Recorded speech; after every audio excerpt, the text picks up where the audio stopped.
Okay students, अब हम रिमन integral करने से पहले दो हमारे पास टर्म्स हैं, upper integral and lower integral. पहले इनके बारे में समझते हैं, ये कैसे बनते हैं।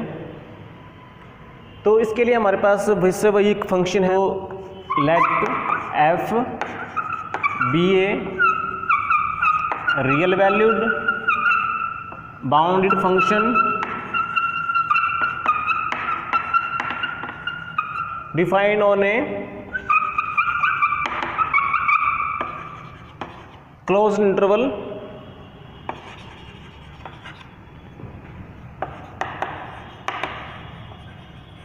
AB. Also let हम मान लेते हैं small m and capital M be the in m को हम ले लेते हैं इन्फिमम यानी कि ग्रेटेस्ट लोअर बाउंड, एंड इसको हम ले लेते हैं सुप्रीमम यानी कि least upper bound of f on close interval A B. पूरे इंटरवल ए बी के लिए ये हमारे पास इन्फिमम है और ये हमारे पास सुप्रीमम है। तो देयरफॉर वी हैव, हमने एक रिजल्ट बनाया था कि जो एल एफ पी बनता है वो क्या होता है, less than equal to U F P, यानी कि lower Riemann sum is less than equal to upper Riemann sum. This is greater than equal to M into B minus A and this is less than equal to capital M into B minus A. तो ये जो result है ये कब true है, for all partitions, ये सभी partitions के लिए ट्रू है। Now considering all partitions P of A B, ऐसी जो वैल्यूज का जो सेट है set of L F P, यानी ये set of lower Riemann sums is bounded above. देखो बाउंडेड अबोव किससे है, देखिए ये हमारे पास एक ऐसा नंबर है जो फिक्स है, b and a are fixed, m is also fixed. तो ये बाउंडेड अबोव सेट है हमारे पास। तो जो सेट बाउंडेड अबोव होता है जिसकी हमारे पास अपर बाउंड होती है तो उसका एक सुप्रीमम भी होता है। तो देयरफॉर दिस सेट,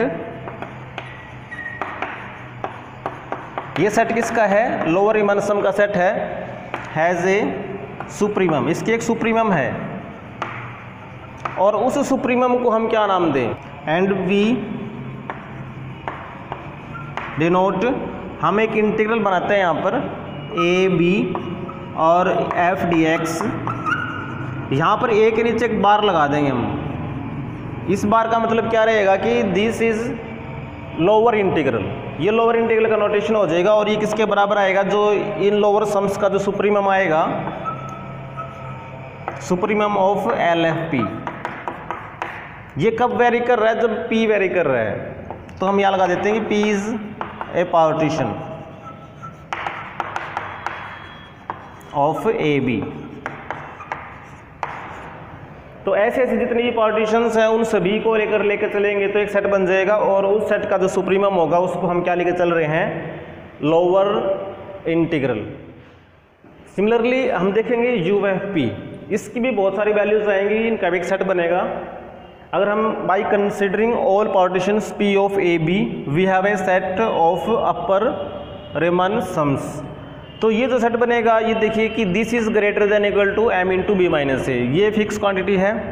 तो this is bounded below because this set has a lower bound. अब this set is bounded below, therefore this set has infimum. This set of upper sums has an infimum, और जो infimum होगी हम उसको हम एक notation देंगे and we denote जो इन्फिमम हमारे पास आएगी यूएफपी की, यूएफपी पे हम लेंगे कि P इज ए पार्टीशन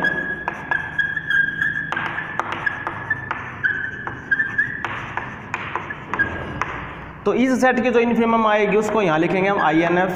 तो इसकी जो इन्फिमम आएगी उसको हम नोटेशन देंगे इंटीग्रल AB, B के ऊपर बार लगा देंगे और यहाँ पर ये FDX मीन्स ऊपर बार लगा रखी है, इसका मतलब ये क्या है, this is upper integral.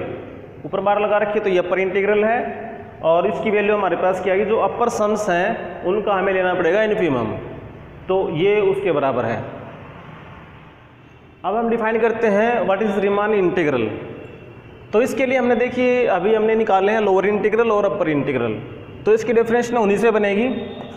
Late f be a real valued bounded function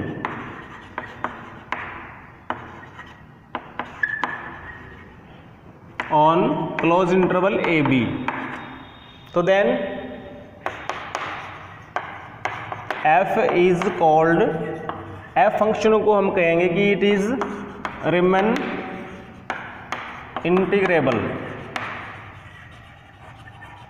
वो कब कहेंगे, इफ देखिए हमने अभी लोअर इंटीग्रल और अपर इंटीग्रल निकाले हैं, तो अगर वो दोनों के दोनों इक्वल आ जाएं।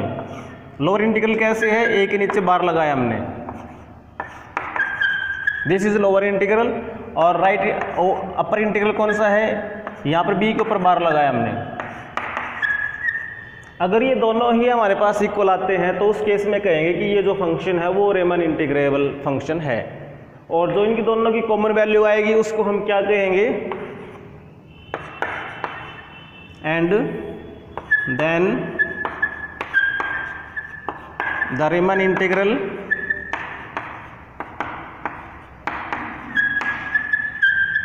Of f is denoted by, और जो इनकी कॉमन वैल्यू आएगी उसको रीमन इंटीग्रल कहेंगे। और उसको रिप्रेजेंट कैसे करना हमने, सिंपली AB FDX, यानी यहाँ से भी बार हटा देंगे और यहाँ से भी बार हटा देंगे, जो भी केस होगा कॉमन वैल्यू को हम जस्ट ये लिख देंगे। स्टूडेंट्स अब हमारे पास नेक्स्ट थ्योरम है 1.11, let f be a bounded function on AB, then this is the lower integral is less than equal to upper integral. तो आप देखिए जो लोअर इंटीग्रल है उसकी डेफिनेशन क्या है कि this is the supremum of all lower sums. तो सबसे पहले हम क्या करेंगे, इस f का एक लोअर सम निकालेंगे किसी पार्टीशन के लिए, और दिस इज क्या है, this is the infimum of all upper sums, तो अपर सम भी निकालेंगे। तो हम क्या कर लेते हैं,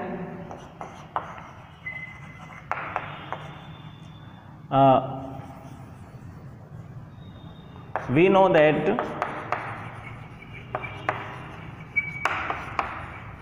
for any two partitions P1 and P2,